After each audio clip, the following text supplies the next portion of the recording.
they concentrated on doing the right thing and letting history be the judge. So tonight we'll be assessing the legacy of President Truman's courageous decision. And perhaps there's no better person to kick off this symposium than the very first Black Commander-in-Chief of the United States military and the 44th President of the United States, Barack Obama. Hi, everybody.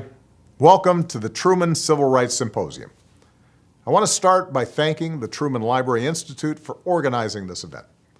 Together, you reflect President Truman's values, and I'm proud that my friend, Josh Earnest, is part of your team. I also want to thank all of you for being here. The next few days are about celebrating the 75th anniversary of two executive orders signed by President Truman, one banning racial discrimination in federal hiring, and the second banning segregation in the U.S. military. As president, you learn pretty quickly that there are limits to what you can accomplish without Congress. But you also realize that as the head of the executive branch and the commander-in-chief, you have opportunities to make a real and lasting difference. That's exactly what President Truman did. The grandson of slave owners, Harry Truman was never the most likely champion for civil rights. But during the depths of Jim Crow, he argued for racial equality, becoming the first president to address the NAACP. And when he saw Black veterans returning from World War II, only to face violence and abuse at home, he went a step further. By desegregating the federal workforce, the single largest employer in the country, President Truman set a powerful example and created new opportunities for generations of Black Americans. And by ordering the integration of the military, he advanced the civil rights movement and helped prove that America is safer when Americans fight together. Now, another thing you learn as president is that no law or executive order solves everything on its own, and these were no exceptions. President Truman's order to desegregate the military faced fierce opposition, and much of the progress that ultimately happened was the result of the persistence, dedication, and patriotism of Black servicemen and women. But President Truman made it possible. And more than that, he proved once again that each generation can look upon our imperfections and remake this nation to more closely align with our highest ideals. May we continue to follow his example. Thank you, and enjoy the event. Please welcome Congressman Emanuel Cleaver II.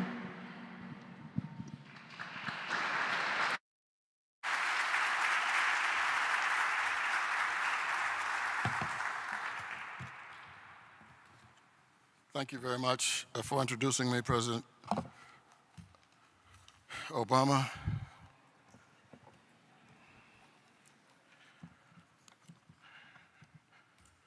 As the representative of Harry Truman's hometown of Independence, Missouri, I am very much honored to be with you this evening. When Harry Truman became the first president to address the NAACP in 1947, I don't think anyone could have imagined the progress to come. And since that day, just think about it. Dr. King marched on Washington. President Johnson signed a number of civil rights bills. Thurgood Marshall joined the Supreme Court, and America elected Barack Hussein Obama to the presidency. In his speech, President Truman warned that we cannot afford the luxury of a leisurely attack on discrimination. His words marked the genesis of the civil rights era, ringing out in Congress, state legislatures, congregations, living rooms, and city streets all around this great country.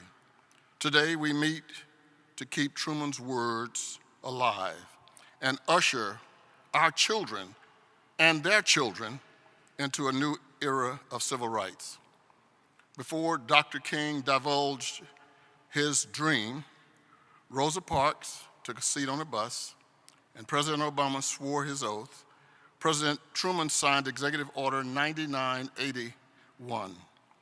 And with the stroke of a pen, Truman ended 172 years, 172 years of a segregated American army.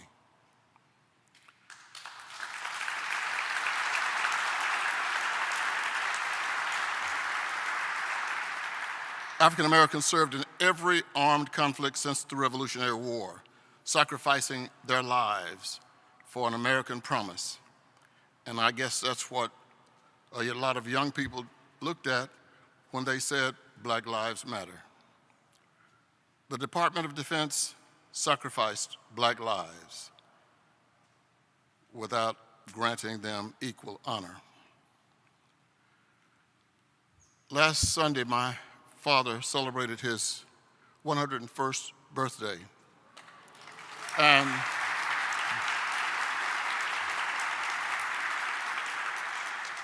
I thank God mostly that he's still with it. There are obviously some things we would like for him to forget, but he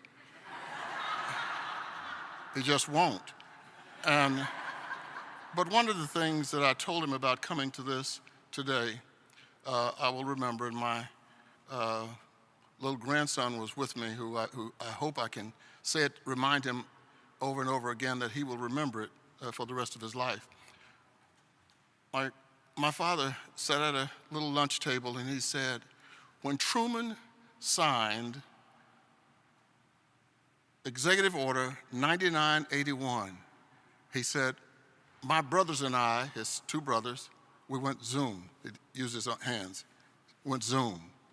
And I said, what do you mean Zoom? He said, it gave us a chance to go to college on the GI Bill.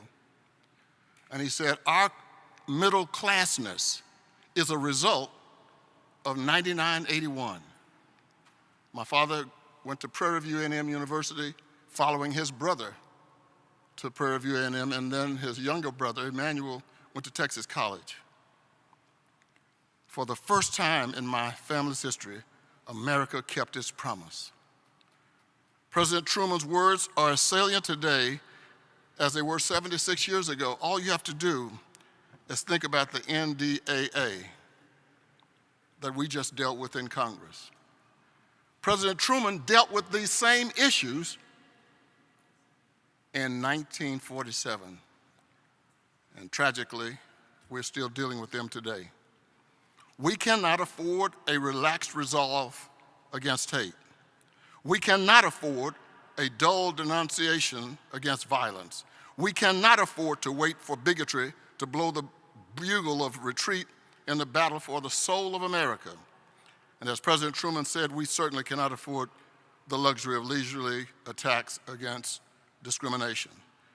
Maya Angelou reminds us that the onus is upon us all to work to improve the human condition. Let me just end by saying, most of you from Independence, you already know. Most people probably don't know this though. Independence has its own water system. Almost all the other cities in the metropolitan area, they buy their water from Kansas City, except for Independence. Wouldn't it be nice to force some members of Congress to drink water in Independence?